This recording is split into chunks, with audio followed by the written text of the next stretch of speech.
Hi, everyone. Hi, Penn State alums. Hi, Penn State friends. Hi, readers of the newsletter. I'm Ty Cole, back for another edition of Ty Talks. And this edition, we have Don McFall. Don is a fantastic supporter of the campus. He is a faculty member in our accounting program. He's a great friend of mine. We've built a relationship in the past year, and I've been here, and I'm very excited to get the chance to talk to him today. And we'll give him the floor here. Don, how are you doing? Great, Ty. Thanks for having me on. Yeah, I'm excited. I know I think, been with Penn State for 3 years now. Yes, sir. 3 years. And Don's had a fantastic career at Kent State before. He joined us 3 years ago. So I'm excited.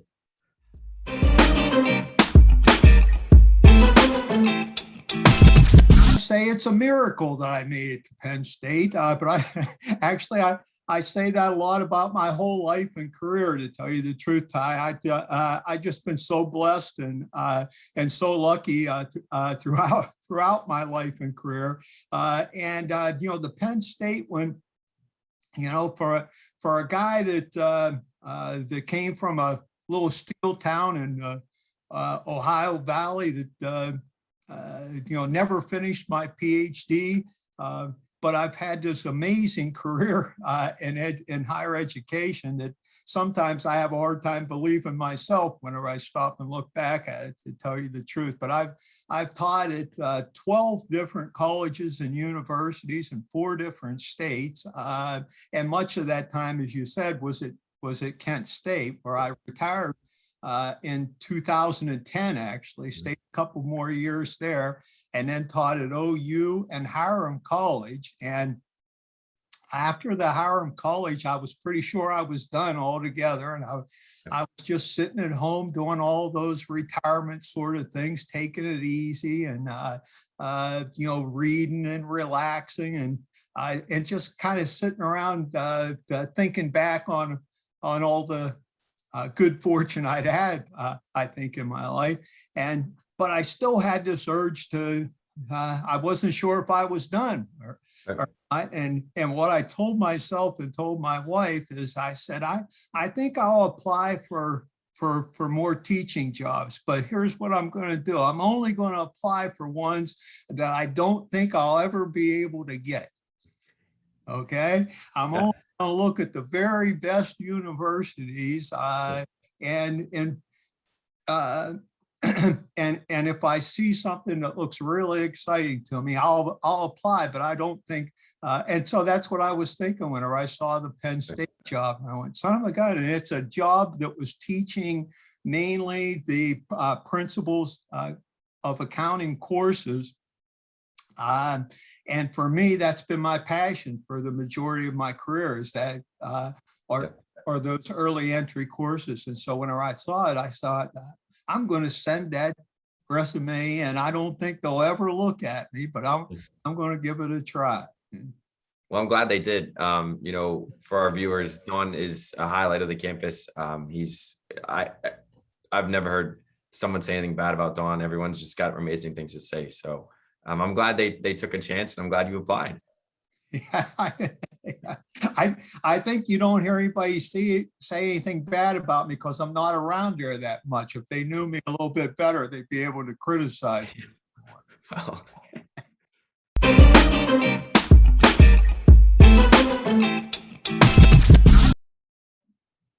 First thing I'd say is, yeah, it's Penn State. It's the reputation, the pride, the resources, everything that comes along with the history, if you will. Penn State makes it unique. We all know that, and I'd say, besides the organization, that the Shenango campus is unique, I think, because of its people. I mean, because of the passion that I see in those other employees, other teachers, and other staff members there. They're just wonderful people. Yeah. I went to high school at a school that only had 150 students, and I like to say this: I finished 72nd in my class in the class of 71. Okay, so I wasn't the greatest student, but I think I had potential, untapped potential, and this is what I tell you. I guess if I think about other young people and getting started, the best thing I can probably do is give you a real quick example. I'm an accounting teacher, right? We teach debits and credits. Okay, so I'm going to give you my 2-minute debit and credit lecture. You ready? I'm ready. I'm ready, baby. All right, let's try it. Debits and credit, they've been around for 1,000 years, right? And it hasn't changed how we record business transactions. And it's based on this theory of an arm's length transaction. An arm's length transaction just means that you get exactly what you give. And this is what I try to tell people all the time is accounting's just another representation of life. Life works exactly the same way, where you get we record the debits, what you receive, the credits, what you give, right? But life is a series of arm's length transactions, I think, where, we think we can do better or worse or what, but it's really every one of them. You get exactly what you give in this world. And here's the real key. If you want more, you have to give more, and whenever you start focusing on giving, what comes back to you is just amazing. So, so that's what I tell people is think about debits and credits and treat your life like an arm's length transaction. Yeah. Well, that was awesome. Debits and credits. Now you're ready to sign up for my principal's court. That's right. That's right.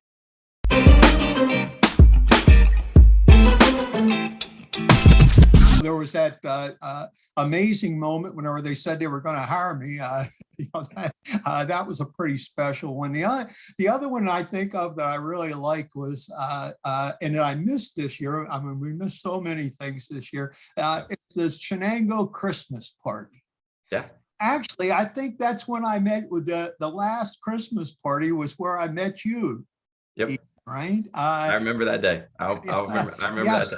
Those were just wonderful events where, the whole campus gets together and they dress up and they have a little raffle. I think it was very memorable events. Maybe they'll invite me back even after I'm done for a Christmas party, you think? I can see that. I can see that happening. Right. I'll put in a good word. Thank you.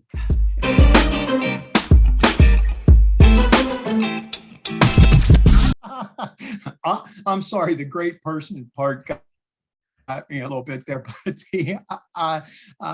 if I think of any success that I've had in my life or things, and I've once again, the things I've been able to do, the places I've been, and the people I've met and been able to work with, just make me very thankful for all these opportunities that you get in higher education. But I really think that the success that I had, early in life, I spent all my time trying to figure out what I could get for myself. You know what I'm saying? How hard could I work to be able to get to the next level, to get the next promotion, to move along? And there was a moment back at Kent State once. I get this new job at Kent State. Now I'm running the student organization, and I've got these huge classes that I'm teaching, and I'm just busier than heck, and I'm trying to go as fast, and I want to do the best job that I possibly can. And my wife's complaining because I'm so stressed out and everything. And I remember sitting in a meeting with these other faculty advisors, and they're telling me about all the things that they're doing. And I'm thinking, darn, I'm not doing nearly enough. And I'm so stressed out. And after the meeting was over, I sat there for a while, and son of a gun, it was like an epiphany. This hit me. You ever had an epiphany? A little bit. Yeah. Yes, this awakening. And I went, you know what? It's not about me. It's all about them. I got to quit thinking about what I need to do myself, and I got to start thinking about what I could do for someone else. And whenever you get to focus off of yourself and onto someone else, you can't believe how much better it makes you feel about the things you do and how much stress you get off. So I'd say that, you know, if you want to be successful, don't think about yourself. Think about what you can do for somebody else. You'll be a success. Don, I think I'm going to hire you as a motivational speaker. Okay. All right. I need a new career, I think. Yeah.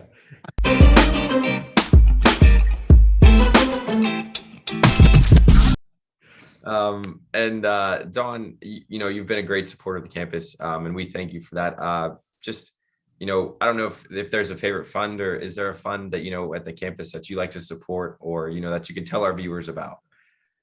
Well, here's what I tell you about giving in general. Okay. All right. For me, it's easy. You know, I mean, sometimes, and there have been points in my life where it wasn't so easy. I know I can't speak for anybody else what they can do, but whenever you appreciate the things that you get in this world, giving back is just seems like a natural thing. It's a habit too, and once you start giving, then it's easier to give the next time. And like I said, for me, there's so many good causes at Penn State because we're doing so many wonderful things, particularly the local ones. So anything that says Shenango on it, I'm in. Yeah, we thank you for your support, and you know, you've just been a great resource for the campus on, you know, on many levels.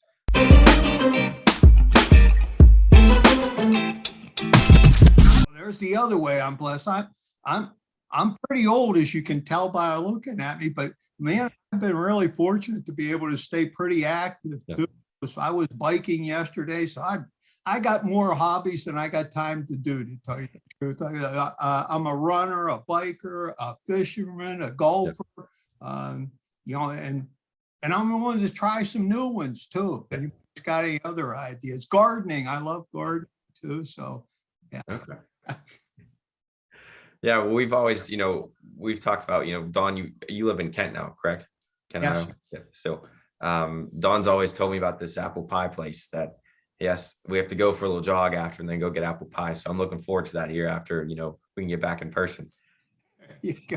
That's good. It's wonderful. I saw the blossoms on those apple trees yesterday. I think it'll be a good year. Okay. Well, anything else you'd like to share, Don? I greatly appreciate you doing this. Okay, sure. I got one other thing I was thinking of. I was telling. Let me hear it. Huh? So this is it. Let me hear it.